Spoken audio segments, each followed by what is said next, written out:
Yeah, I'm exactly 2 minutes away. I've had very disgusting and very annoying comments about tribes. I've warned here severally, people should not joke with tribes. The joke of tribes started in Bukavu like a joke. It has ended into a war. The joke of tribes started like a joke in Rwanda. It ended into 1 million Tutsis dying for nothing because of a tongue. And so the fact of the matter is,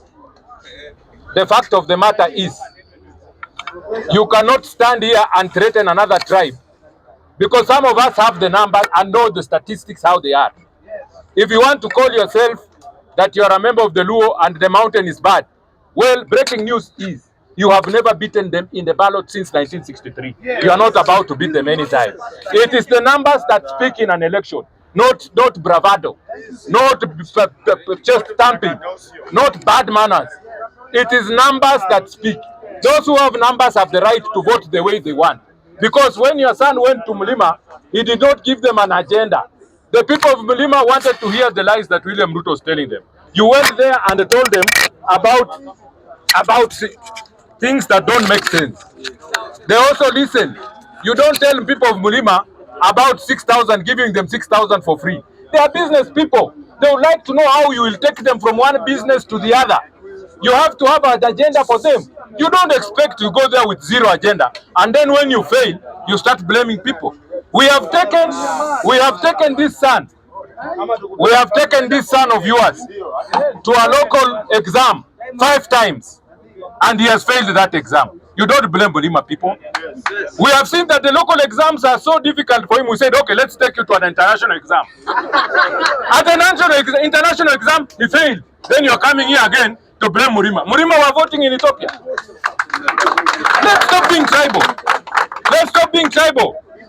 It comes to a time when we must audit ourselves. And let me give you another breaking news. Because every time you fail, you refuse to do something called postmortem. The current Ghanaian president is called John Mahama. Go and ask him what he did when he failed in his election last time. Go and ask Felix Tshisekedi what he did when he failed in the elections last time. Raila's best friend is the president of Malawi today. They have done businesses together, gas business. He failed 5 times. He won the 6th time. Why? Because he did postmortems of what went wrong in the previous election. You never do a postmortem, kazi yenu kuja pa kublame Mrima. Mrima have nothing to do with your failure. Nyinyi mmeshindwa kuchunga kura all the years. Don't blame other people. William Ruto coming from nowhere, the first time he's coming for the president, alichunga kura yake akaingia. How comes 5 times tunashindwa kuchunga kura sisi? How 5 times sisi tunashindwa kuchunga kura? Then we will blame other people. We have to be very careful, and I want to tell you one thing. In the last election, the late Chebukati lost, his soul rest in peace, said this, that 8 million people did not vote, and those 8 million were youth. You must be very afraid if you are a William Ruto supporter. 8 million people, youth, did not vote because they did not have confidence in Raila and they did not have confidence in Ruto. What has Ruto and Raila done that will change these 8 million people into their supporters? 8 million people will take you home before we say anything. If this 8 million vote and vote against Ruto is home, before you even add the Murima that you hate, Murima can stay in the house. But these 8 million who never voted last time will take William Ruto home. You're telling us which formula? That is the formula. C plus 1 plus 1. Thank you very much. I don't want to. My 5 minutes.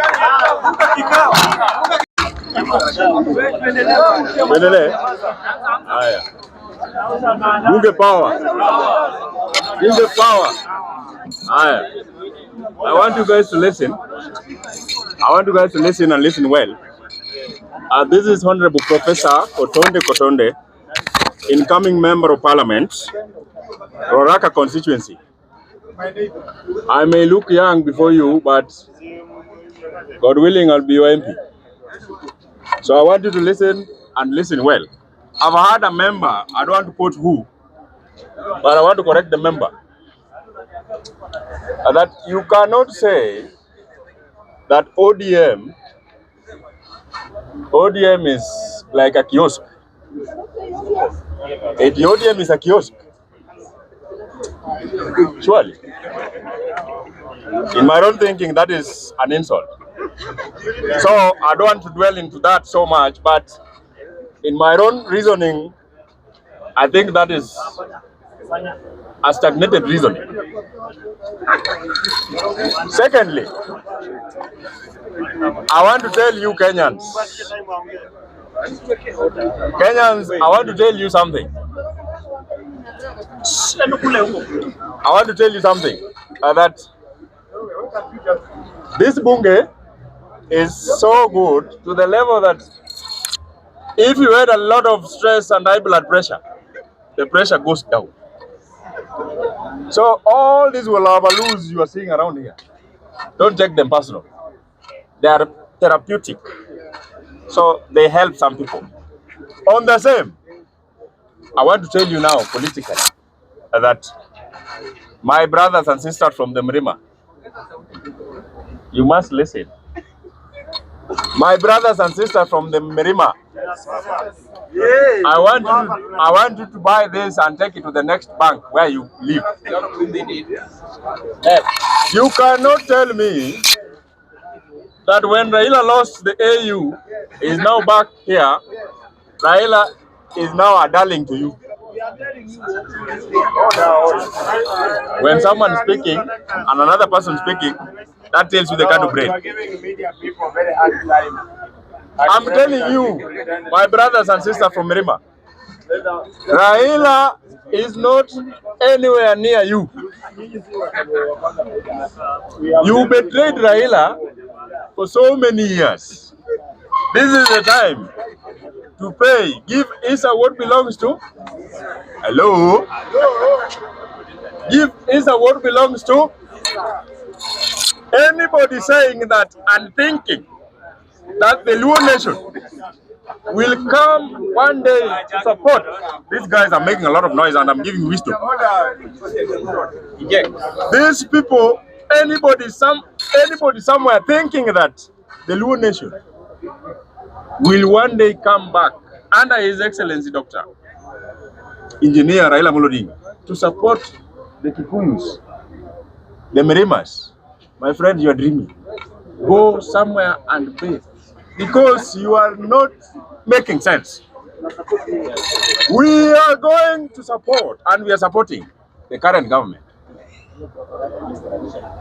Why? Because, as I've said, give Caesar what belongs to Caesar. Why? Because we cannot be the ones enjoying the wrath of going for mandamano, when you'll be like, our business. At the end of the day, there is nothing. The message I'm trying to tell you in a nutshell is that our very own nation, the Luo nation, are fully behind Right Honorable Dr. William Ruto. You like it or not? Secondly, I know you will say that. Secondly, and the last one, because the speaker is telling me that time is up. The Gen Zs, keep quiet. This place is not for drunkards. When the sun goes down, you must know the kind of people you are listening to. The Gen Zs, I'm not arrogant, but I'm just very clear with you. The Gen Zs, the other day I saw you guys were saying that, oh, you are going to take the government. My friend, you cannot take the government head on when you are on TikTok, when you are on Twitter, you are on X and the YouTubes. My friends, get out from your comfort zones and go for governor, Senate, MPs, and even the presidential positions, because you have the guts. Why is it that you're afraid? Why? Then the last one, Mr. Speaker, just a minute. There is no way you can come here, put your balls around here, and then say that the government is not working. What are you doing about your area MCA doing nothing? You've never talked about that. The one you elected who is a class 3. You've not talked about the MP who is embezzling funds, the national government fund, and you are doing nothing. You have never complained of your governor. Because keep quiet, keep quiet. I'm finishing. You relax. Because you're making noise. What? Okay. He's crying. Foul that. No, you are not kids. You are not kids. The statement I'm saying is that before you complain, listen, before you complain to the national government, you are the one I'm addressing. Go. Huh? We know that one. Time is over. The message I'm trying to say, my friends, before you complain to the national government, complain to your next door area representative. Thank you very much. Now come and speak. You come. You have nothing to say. You have to. Yeah.